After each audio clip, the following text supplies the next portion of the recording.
It's the HipHopGamer Show. Yo. Now listen, I ain't gonna even go into all the who I am and what I represent. It's all about this man right here. It's all about Plants vs. Zombies, Garden Warfare 2. It's all about how the hell you do it. Like, seriously, dude. Like, the game, you added so much more stuff to it. Like, dude, you gotta hold the belt right off the back. All right, we're doing it. Right off the back, all right? Get it off the side. First of all, like, this is a big belt. one of the things I like is how you had no PS Plus or Xbox Live required when you're playing with the on the AI and stuff like that. That was crazy. And then the private matches, how you could change things up. And then the backyard joint. Who are you? This is crazy. Tell us about everything right now. Let's go. So we had a lot of feedback. We had at E3 we announced we had 6 million players. So we've had a lot of people. Exactly. You didn't realize that, did you? And shout out to Sherry, just walked in. Gee, that's my girl right there. I love her. So we took a lot of feedback, and so we added a bunch of things that people wanted. So one of the big things people wanted was the ability to play against AI. So now you can use split screen in any of the game modes, play against AI, which is cool. Even the 24-player game modes, which is great. Right. We added private matches. So we talked about, you know, so like the example I gave was the game team were playing Gnome Bomb, which you played, you know that, and they reduced the cooldown on the timers. They reduced the cooldown on your abilities. The gravity. And then low gravity. You know what I mean? So that kind of cool stuff, like that's up to your imagination. Like you guys can pull together cool new gameplay modes, and you never know if those gameplay modes are super fun and people like them. Think about adding them to the game layer, and so that's cool. Backyard Battleground is a big change for us because no more menu screens. You're just going to jump straight into a proper PvZ world. It's going to be living the whole time. You'll be able to attack the enemy base or defend your own base, pick up daily missions, pick up all your quests, you know, and you can bring up to 3 of your friends there too. So it's cool. Yo, I'm going to tell you right now, and I'm going to tell you what you're doing. You know what you're doing? You making Activision look at y'all like, all right, cool. You know, I know we got Destiny, but they doing some things here. We got to pay attention, like, for real, because there's some things that you're doing in here, and the fact that the character is unique because they're vegetables and stuff, it makes it truly one of a kind. Truly. So 100 playable characters in this game at launch, so it's a lot. What's your favorite vegetable to eat that's a character? Colonel Corn, actually. Yeah. Oh, word? Yeah, I ain't corn like that. See me, I like corn too. Now, I don't like spinach that much, but I love Popeye, so there's a relationship there. So like hopefully we get some of that. You know what I'm saying? I love it, man.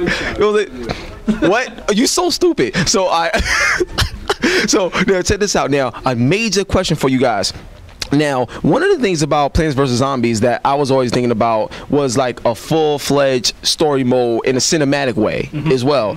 Do you think like we'll get that? Like, I would love to see like a full single-player major campaign with that, because every time I see the trailer, I be like, yo, this looks crazy. But then it's multiplayer. Yeah. But the trailers look like you about to go into some big event. Yeah. I want to play that. Like, will we ever get that in the world of Garden Warfare? You are going to get some story missions, yeah. So you're going to. It's not a traditional campaign. Like, we specifically tried to design something that you would want to replay a lot. Okay. So you're going to get these different kind of missions and different rewards for playing those missions. But there is a story. So you're going to follow a plant storyline and a zombie storyline. You're going to get to meet some of the PvZ characters, get missions from those guys as well. And there's a lot more to reveal on that yet. So yeah, stay tuned for that. All right, cool. Now, next major question. Real talk. Now, shout out to Mika, you know what I'm saying? Shout out to my boy Carl, Critical, because he plays this game like crazy too. But she originally had that idea that I told you about with the with like if Kratos was a vegetable, what would it look like? And I did an interview and I had the same idea as well. With the Mass Effect stuff, and now Mass Effect is still here. Listen, I got a major question. Will we see more of this? Is this like the beginning of a potential trend, depending on how successful the Mass Effect brand is? Let me know. And if so, what would you like? You know, some of your personal favorites, man. Yeah. So we do a lot of spoofs, and the Mass Effect Z7 mech is the first one we've ever done in game. So we're like super glad that the BioWare studio let us do something like that, and we're really excited for it. I think people are really going to like it. You never know, if people really like that, then we've got a bunch of DLC coming. You never know if we could pull something together. But we're definitely going to keep seeing the spoofs, though. Like one of the things is that we're getting approached sometimes by games who are like, oh, will you do a spoof of our game, which is cool. We've never seen anything like that before.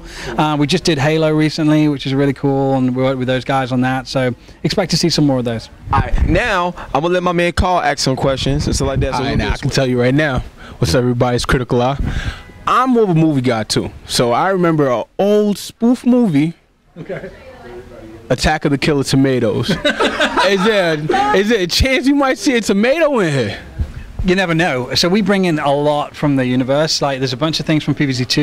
You're going to see all of the returning characters from Garden Warfare 1, and you can transfer those ones for free as well as you move over with your unlocks.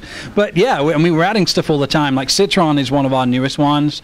You saw him a little bit in PvZ2, but now he's kind of reimagined as a bounty hunting orange from the future in this game. So yeah, you're going to see a lot of different types. All right, beautiful, beautiful, beautiful. Something else I've seen is, well, like I said, that was a shout out for the 90s kids, for all those 90s cartoons.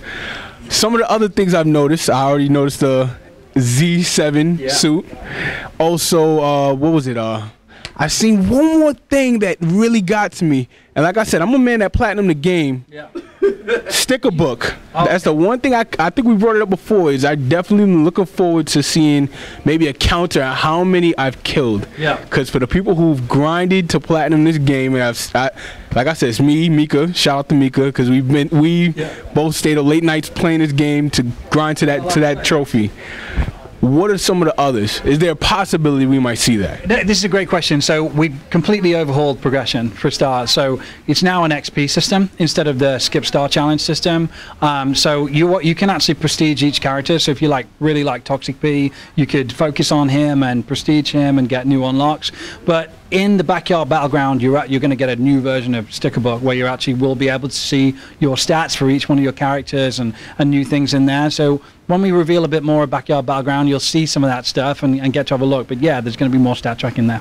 Crazy. I see we got a superhero zombie. I'm hoping that we see more from him. Yeah. I'm hoping we see a little more from him too. I mean, how did you like playing him? Oh, I love playing with him, man. He's a beast. He's smelling class for the zombies. I like the fireball, the Kamehameha he's pulling off right there too. Again, shout out to the 90s cartoons. I know that you also had like a variety of characters. I know we saw different pieces of Chester Cheetos costumes and stuff in the previous one. Yeah. Is that going to possibly moving over as well as maybe others? So anything that was like a kind of a sponsored character is not coming. So it's all the core classes. So you're not going to see the Chester version, but you are going to see like all your classic favorites. So like all of the different sunflowers, all the different chompers, all that kind of stuff. And some of those classes are getting new abilities. So like the engineer, we've announced this already, but the engineer doesn't have a drone anymore.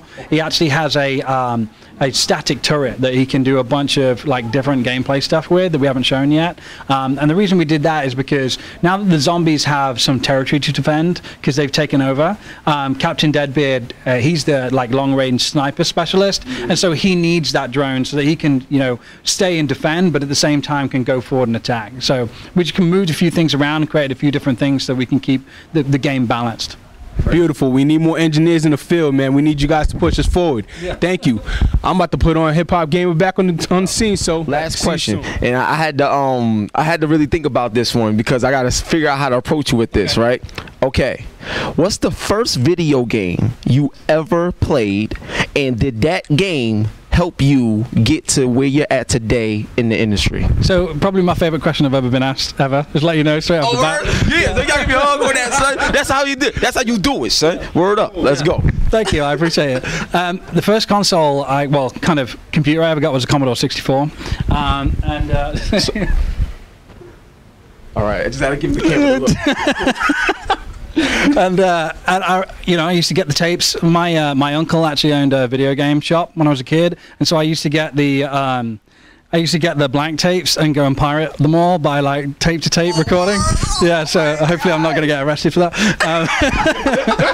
So I used to like write down the numbers of where each game started, and one of my favorites was there was this like James Bond game, a Golden Gun game. I can't remember the exact name of it, but you had to find all of the parts of the Golden Gun as you were playing through, and when you put them all together, it was like a one-shot insta-kill, and it was like my first experience of like a super in a game, like and that was, I remember that now, being like, oh my god, this character's so powerful now, this is awesome. So yeah, yeah, so I played a lot, but yeah, my first was a Commodore 64. That's amazing. The reason why I had to ask you that question, because a lot of these fans, a lot of these people in the community, like sometimes they question the developers that's making these games. Yeah. They question it. So I have to make you guys understand that it's real here. All right, I don't rock with people that's fake in the game industry. Everybody I talk to is real. They passionate, and we love this, and we love y'all. It's your boy HipHopGamer Hot 97. Keeping it gangster. Make sure you pick up Plants vs. Zombies Garden Warfare 2. We out of here. Peace.